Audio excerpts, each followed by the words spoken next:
Hello friends, सरे लोहे शाम फिराक फिर एपिसोड 30। मेरी इस स्टोरी को सुनने के लिए please like my channel and subscribe करना बिल्कुल ना भूलें। जी फरमाइए, मैं रिजा सलीम दूसरी जानिब से रिजवान की संजीदा आवाज़ भरी। रज़ी, कहाँ थे तुम? मैं 2 दिन से तुम्हें रिंग कर रही हूँ। तुमने अपना मोबाइल क्यों ऑफ किया हुआ था? कैसे हो तुम? ठीक तो हो ना? वो बेताबी से तेज़ी से बोली। अल्हम्दुलिल्लाह, दुआ है आपकी। वो इसके लहजे की तड़प और बेकरारी पर खुश होकर बोला, ये क्या आप आपकी रट लगा रखी है? तुमने कितना परेशान रही हूँ मैं, कुछ अंदाज़ा है तुम्हें? कहाँ थे 2 दिन से? मुझे मिलने क्यों नहीं आए? वो इसी बेकरार लहजे में बोली तो वो रूह तक सरशार होकर बोला, तुमने खुद ही तो कहा था मत आया करो। बात भी ठीक है, कदर खो देता है हर रोज़ का आना जाना। फ़लसफ़ा मत भगारो। तुम्हारी जितनी कदर मुझे है शायद ही किसी को। आइंदा अपनी कदर बढ़ाने के लिए ये हथकंडे मत इस्तेमाल करना, वरना मैं खफा हो जाऊंगी तुमसे। वो प्यार और खफगी से आवाज़ बोली। रिजवान उसके पास आने के लिए मचलने लगा, मगर रात बहुत हो गई थी, इसलिए सब्र करना ज़रूरी था। अरे खाम खा खफा हो जाओगी, तुमने खुद ही तो मुझे अपने घर से नहीं जाने को कहा था। रोज़ रोज़ आने का ताना भी दिया था। वो इसे याद दिला रहा था। वो हंस भी रहा था। इसने बेकरारी और अस्तरानी कैफियत पर कहा, मैंने मजाक किया था। मैं भला तुम्हें ऐसा क्यों कहूँगी? तुम अगर हर्ट हुए हो तो आई एम सॉरी। तुमने मेरी मजाक में कही बात अपने दिल से लगा ली। वो बहुत नादिम होकर वजाहत करते हुए अपने दिल की बेहद तकरीब करी महसूस हो रही थी। वो मुस्कुराते हुए शेख व शरीर होकर बोला, तुम्हारी बात क्या रिजा जान, मैं तो तुम्हें भी अपने दिल से लगाने के लिए बेचैन और बेताब हूँ। कब दूर करोगी मेरी ये बेचैनी और बेताबी? रजी, तुम अभी और इसी वक्त मेरे घर आ जाओ। वो इसकी बात नज़रअंदाज करते हुए बोली, सोच लो, ऐसा ना हो कि तुम्हारा इनकार इकरार में बदल जाए और बुआ और चौकीदार चाचा फौरन से हमारा निकाह करा देंगे। वो मैंने खैज और शरीर लहजे में बोला, क्यों? क्योंकि इस वक्त रात के 1:30 बज रहा है डियर फ्रेंड। ओह, मुझे ख्याल ही नहीं रहा। वो वॉल क्लॉक पर नज़र डालकर शर्मिंदगी से बोली, मेरा जो इतना ख्याल हर वक्त है तुम्हारे जहन में। तुम मेरी 2 दिन की गैर हाजिरी को इतना इस कदर महसूस कर रही हो, और जो मैं तुम्हें कभी ना मिलूं तो? मत डराओ मुझे, मैं ऐसा फ़र्ज़ भी नहीं करना चाहती। वो बेचैन होकर बोली, इतना चाहती हो मुझे? वो खुशी से सरशार होकर लहजे में बोला, चाहत का तो अंदाज़ा नहीं मुझको, हाँ इतना पता है, जो तुम ना मिले तो मैं जी ना सकूंगी। रिजा ने बहुत दिलकश लहजे में यह इशारा पढ़ा तो उसने की रूह सैराब तक करते हुए फ़ोन बंद कर दिया और ख़ुद से गोया हुई, ये क्या हो रहा है? मैंने ना चाहते हुए भी रज़ी से अपने दिल की बात कहने लगी हूँ। उसी वक्त इसके मोबाइल की बेल बजी। इसने देखा रिजवान का नंबर था। इसने मोबाइल ऑन करके कान से लगाया। क्या है रज़ी, सो जाओ, बहुत रात हो गई है। ये तो तुम्हें मुझे फ़ोन करने से पहले सोचना चाहिए था। अच्छा भला सो रहा था, जगा दिया, अब सुलाओ। लोरी सुना? वो बहुत फ्रेश लहजे में बोला। लोरी सुननी है तो मम्मी को फ़ोन कर लो, वो सुना देंगी। लोरी तो माएँ ही अच्छी सुनाती हैं। वो धीरे से हंसकर बोली, ममता तो तुम में भी बहुत भरी है। रिजा होम के बच्चों के साथ साथ तुम जब होती हो तो सचमुच उनकी माँ ही लग रही होती है, और तुम उनके वालिद मोहतरम। रिजा ने बिना सोचे समझे कहा और इसके जोरदार कहके पर शर्मिंदा हो गई। ओफ, ये क्या दया! इसने दांतों में उंगली दबाई। रिजा रिजा, मान लो रिजा जान, अब तुम्हें खुद पे अख्तियार नहीं रहा। तुम जो बातें मुझसे छुपाना चाहती हो ना, वो तुम्हारी मासूम साथी या बेअख्तियारी की कैफियत में खुद ब खुद मुझ पर आया होने लगी हैं। तुमने ख्वामखा ना की रट लगा रखी है। हम सचमुच इन बच्चों के माँ बाप बनकर भी तो साथ जी सकते हैं। सारे काम मिलकर तब भी कर सकते हैं। मकसद एक है, मंजिल एक है, मोहब्बत और दिल की हालत एक है। तो फिर ये दूरी, ये ख्वामखा के फासले क्यों रिजा? अज़दवाजी बंधन में बनकर हमारी दोस्ती और ज़्यादा मजबूत और खूबसूरत हो जाएगी। सुन रही हो मेरी बात? वो प्यार भरे लहजे में अपनी बात मुकम्मल करके उससे पूछ रहा था। सुन रही हो और सोने को हो रही हूँ।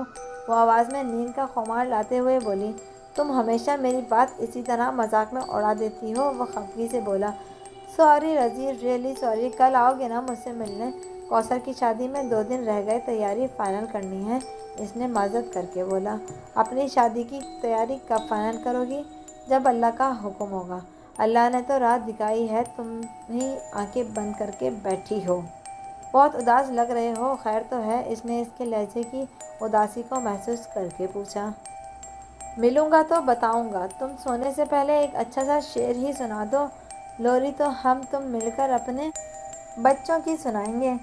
رضی وہ اس کی بات پر گنگنار ہوتے ہوئے بولی اور وہ ہنس دیا۔ شعر سناؤں؟ اس نے پوچھا تو وہ بولا، سناؤ مگر من پسند شاعر کا ہو تو سنو۔ عرض کیا ہے، ضبط کا عہد بھی شوق کا پیمان بھی ہے، عہد و پیمان سے گزر جانے کو جی چاہتا ہے۔ درد اتنا ہے کہ ہر رگ میں ہے محشر برپا، اور سکون ایسا کہ مر جانے کو جی چاہتا ہے۔ من پسند شاعر کا شعر ضرور کہا تھا، مر جانے کا شعر نہیں کہا تھا۔ اور یہ میرے جیتے جی مر جانے کی باتیں مت کرنا، پھر سے میرے پاس جو چیز چاہے کرتی رہنا۔ گڈ نائٹ، رضوان نے سنجیدگی سے کہا اور فون بند کر دیا۔ رضی تمہیں میری زندگی میری عمر پہ لگ جائے، تم بھی کبھی کوئی آنچ نہ آئے۔ رجا نے اس کی دل سے دعا دی اور سونے کے لیے لیٹ گئی۔ اگلی شام وہ گھر پر تھی تو رضوان اس سے ملنے آ گیا، مگر وہ جب سے آیا تھا چپ اور اداس تھا۔ رجا نے بہت بے چینی سے اس کی یہ کیفیت نوٹ کی تھی۔ چائے بہت خاموشی سے پی گئی تھی، کام کی باتیں بھی ضروری نوعیت کی ہی ہوئیں۔ رضی کیا پریشانی ہے؟ رجا نے اس کی بات صورت دیکھتے ہوئے پوچھا۔ کوئی نہیں، وہ ایسا سے بولا تو اس کی آنکھوں میں دیکھتے ہوئے بولی، مجھ سے چھپاؤ گے؟ تمہیں بتانے کی کوئی فائدہ نہیں ہے۔ وہ بہت ہی نا امید اور افسردہ ہو کر رہ گیا۔ رضی ایسا نہ کہو، تمہارے لیے تو میری جان بھی حاضر ہے، تم کہو تو دیکھو۔ وہ تڑپ کر بولی، یہ بات ہے تو ٹھیک ہے، میں مولوی 4 گواہوں کو لے کر آتا ہوں، تم دلہن بننے کی تیاری کرو۔ وہ اسے دیکھتے ہوئے جذباتی پن سے بولا، کبھی کبھی تو تم بالکل پاگلوں جیسی باتیں کرتے ہو۔ وہ ہنس پڑی، اس لیے تم میری باتوں کو دھیان نہیں دیتی، بچہ سمجھتی ہو نا مجھے؟ وہ پیار بھری خفگی سے بولا اور ہنستی چلی گئی۔ میں تو رویا بھی نہیں، تم کو ہنسی کیوں آئی؟ اس نے افسردگی سے یہ مصرع کہا تو وہ بھی سنجیدہ ہو گئی اور اس کے پاس آ بیٹھی۔ رضی کیا ہوا ہے؟ ممی ڈیڈی اور عرفان تو خیریت سے ہیں نا؟ تم کیوں افسردہ ہو؟ پلیز بتاؤ نا۔ ہاں ٹھیک ہے سب، ممی کی طبیعت اچانک خراب ہو گئی تھی، ان کا بی پی لو ہو گیا تھا، میں 2 دن کراچی میں گزار کر آیا ہوں، میں نے سنجیدگی سے بتایا۔ تم تو کراچی چلے گئے تھے، مجھے فون تو کر دیا ہوتا، میں سبھی تم بھی مجھ سے خفا ہو جبھی ملنے نہیں آئے۔ تم سے میں خفا نہیں ہوتا، تمہیں معلوم تو ہے، تمہاری باتیں بھی مذاق تھیں، مجھے پتہ تھا، اور میں یہاں ہوتا تو اگلے دن ہی آ جاتا۔ میں تو اسی رات کراچی چلا گیا تھا، تمہیں اس لیے نہیں بتایا کہ تم پریشان ہو جاتی۔ وہ سنجیدگی سے بولا، پریشان تو میں تب بھی ہو گئی تھی۔ اب کیسی طبیعت ہے ممی کی؟ اللہ کا شکر بہتر ہے، لیکن ان کی طبیعت کی خرابی کا سبب میں ہوں۔ تم؟ رجا نے حیرت سے اسے دیکھا۔ ہاں رجا، میں اپنی پیاری ممی کا افسردہ کیا جا رہا ہوں، وہ میری شادی کرنا چاہتی ہیں، اپنے پوتا پوتی کو اپنی گود میں کھلانا چاہتی ہیں، اور میں تمہاری وجہ سے ان کی یہ خواہش پوری نہیں کر رہا۔ تم انکار کیے جا رہی ہو رجا، میں تو انتظار کر لوں گا، لیکن میری ممی، ان کا کیا قصور ہے؟ وہ اکیلی سوچ سوچ کر پریشان ہوتی رہتی ہیں، وہ مجھے بہت چاہتی ہیں، میری خوشیاں دیکھنا چاہتی ہیں، انہیں یہ بھی دکھ ہے کہ ان کا بیٹا ایک ایسی لڑکی کو اپنے ساتھ زندگی گزارنے کے لیے قائل نہیں کر سکا جو دوسروں سے محبتیں اور مسرتیں بانٹتی رہتی ہے۔ وہ مجھے اکیلا اور ناکام دیکھ کر بہت دکھی ہو جاتی ہیں۔ عرفان پہلے ہی شادی کے لیے تیار نہیں تھا، لیکن ممی کی حالت دیکھ کر وہ شادی کے لیے تیار ہو گیا ہے، مگر مسئلہ لڑکی کا ہے۔ خاندان میں کوئی ایسی لڑکی نہیں جو ممی کے گھر ہمارے گھر کو بہت محبت سے اپنی خدمت سے خوشیوں کا گہوارہ بنا دے۔ اوپر کلاس کا یہ مسئلہ ہوتا ہے کہ لڑکیاں فیشن تو توجہ دیتی ہیں، گھر سے زیادہ باہر دھیان ہوتا ہے ان کا، اس لیے عرفان بھی خاندان میں شادی نہیں کرنا چاہتا۔ ایسی شریک حیات کی ضرورت ہے جو اسے گھر اور ممی ڈیڈی کو، ہم سب کو محبت اور اپنائیت دے کر سنبھال سکے۔ مجھ سے ممی کی حالت نہیں دیکھی جاتی، آخر انہیں کس بات کی سزا مل رہی ہے؟ رجا، میں تھک جاؤں گا ممی کے سامنے، میں کمزور پڑ جاؤں گا، پلیز میرا ہاتھ تھام لو۔ وہ بہت سنجیدہ اور رنجیدہ لہجے میں بولا تو رجا کا دل تڑپ کر رہ گیا، مگر وہ چاہتے ہوئے بھی اس کے دل کی بات نہ مان سکی۔ نہ جانے کون سی قوت تھی جو اسے اقرار سے روکے ہوئے تھی۔ رضی، تم اچھی سی لڑکی سے شادی کر لو۔ وہ بہت دیر بعد بولی، تم سے اچھی لڑکی کوئی کہاں ہوگی رجا؟ وہ پیار سے بولا۔ رضی پلیز۔ رجا کی آنکھیں اس کے پیار کی وسعتوں میں بھیگنے لگیں، اور نہ رونا، نہ پہلے کیا ستم ڈھاری ہے مجھ پر، اس نے ٹوک کر کہا تو وہ پلکیں جھک کر آنسو پوچھنے دھکیلنے لگی۔ آئیڈیا، رجا نے ایک دم سے کسی خیال سے باہر آتے ہوئے مسکرا کر کہا۔ کیا؟ رضوان نے سوالیہ نظروں سے اس کا چہرہ دیکھا۔ پہلے وعدہ کرو کہ تم میرا ساتھ دو گے۔ میں تمہارا ساتھ مرتے دم تک دوں گا، وعدہ کرنا ضروری نہیں ہے۔ میں اس لیے نہیں، اس معاملے میں کہہ رہی ہوں، وہ نظریں جھکا کر بولی۔ رجا ڈیئر، اس اور اس میں تو ہر معاملے میں تمہارے ساتھ دینے کے لیے ہمہ وقت تیار رہتا ہوں، بولو کیا آئیڈیا ہے؟ وہ محبت سے اسے دیکھتے ہوئے بولا۔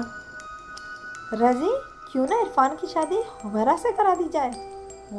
آئیڈیا تو زبردست ہے، तुम बात करो हुमैरा के वालिदैन से, मैं मम्मी से बात कर लेता हूँ। रिजवान ने मुस्कुराकर कहा, हुमैरा के वालिदैन से तुम और मम्मी डैडी ही जाकर बात करेंगे, मेरा इस सारे मामले में नाम नहीं आना चाहिए। क्यों? रिजवान ने हैरानगी से पूछा। रज़ी, वो ना जाने क्या समझे, मेरी नीयत पर पहले ही तो शक है उन्हें। तो ठीक है, हमें भी ऐसा बेहिसी और शकी मिजाज लोगों के घर नहीं जाना। रज़ी प्लीज़ मान जाओ, हुमैरा बहुत अच्छी लड़की है। वो इरफान को और तुम सबको मोहब्बत और अपनायत दे सकती है, इरफान का गम बुला सकती है, मम्मी को खुशियाँ दे सकती है। और तुम, क्या तुम ये सब कुछ नहीं दे सकती हमें?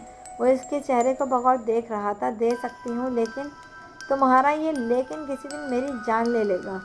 रिजा, वो दुख से बोला और बाहर निकल गया। रिजा इसके पीछे दौड़ी। रज़ी, रज़ी रुको तो। Thank you friends. इससे आगे की स्टोरी सुनने के लिए please subscribe my channel and bell icon का बटन प्रेस करना बिल्कुल ना भूलें।